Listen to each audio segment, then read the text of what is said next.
So yun nga, magandang araw sa inyo mga kapatid at dumating na nga ang ating pinakahihintay na top box at dito natin siya ilalagay kay puti at naka-ready na ang kanyang grab bar. So tingnan natin kung magiging maganda ba ang magiging output nito. So tara, buksan na natin tong top box na nabili natin. So ito nga, in-unbox na natin ang top box na binili natin sa online. So ayan, binabaklas natin yung plastic, secured na secured. Tingnan natin kung anong magiging laman. Dito nga ay napakabigat, halatang halata na napaka-solid nitong top box na nabili natin. At ayan na, makikita na natin kung ano itsura ng ating top box na H&J. So, double lock, metal plate at merong sandalan sa likod. Tingnan natin kung ano pang makikita natin sa loob at ang unang bubungad sa inyo ay ang kanyang leather. Meron din tong mga screw na kailangan sa pagkakabit, ang kanyang reflectorize at ang kanyang manual para hindi tayo maligaw sa pagkakabit. Dito nga ay tatanggalin muna natin ang kanyang metal plate para idikit natin o ilagay natin dito sa ating grab bar. At pumili ako ng 4 na screw. Meron nga pala itong 4 na screw na maliliit at meron ding mahaba. Depende sa kailangan mo. Ayan, ilagay na natin. At kailangan natin ng G's para higpitan ito ng maayos. Dito ay gagamit din tayo ng Allen wrench pang suporta sa kanyang paghigpit. At higpitan natin para hindi siya malaglag pag tayo nagmamaneho. Kailangan sakto lang ang paghigpit para hindi malaglag din ang ating top box. Siguraduhin nyo sakto ang pagkakalagay nyo para hindi rin tabingi ang pagkakabit. So makikita natin dito, hinihigpitan ko na lamang. At iyan, ikakabit na natin ang ating H&J 45 liters na hard plastic top box kay puti.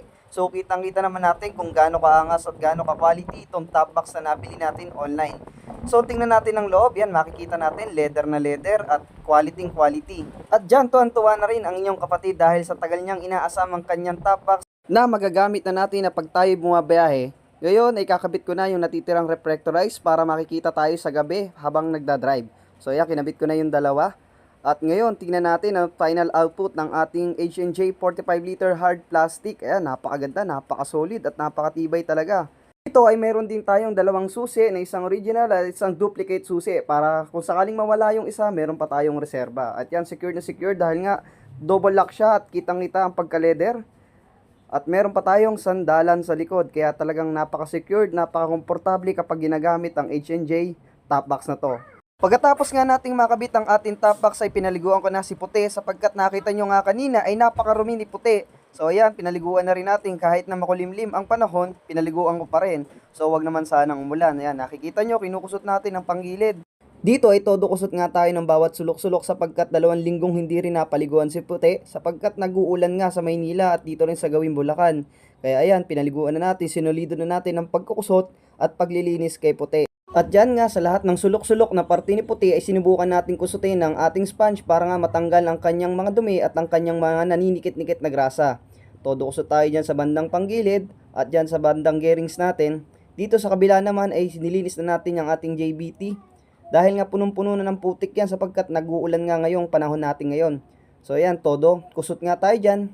Makikita nyo naman na todo sabon tayo sa mga bawat sulok-sulok natin dyan. Paglilinis nga kay puti, gumamit lang pala ako ng dishwashing liquid detergent para hindi ganun ka-hard o magbakbak ang pintura ni puti habang tayo naglilinis at hindi rin ganun mamuti ang kanyang mga flarings at outer flarings.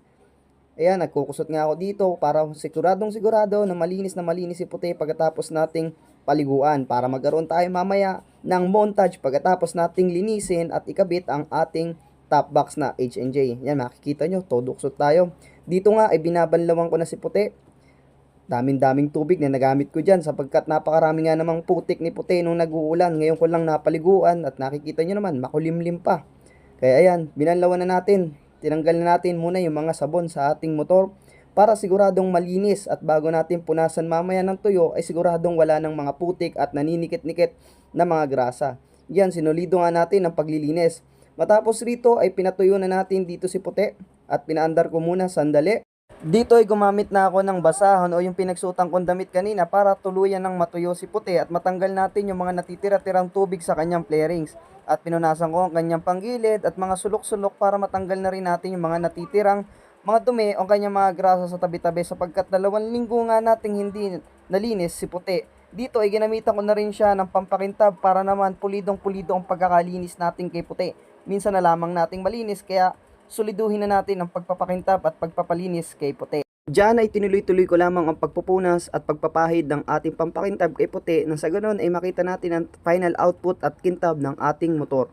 So kitang-kita nyo, kaya siya pinangalan na puti dahil siya ay puti. So ayan, bibigyan ko yun ng isang munting montage para sa motor ko.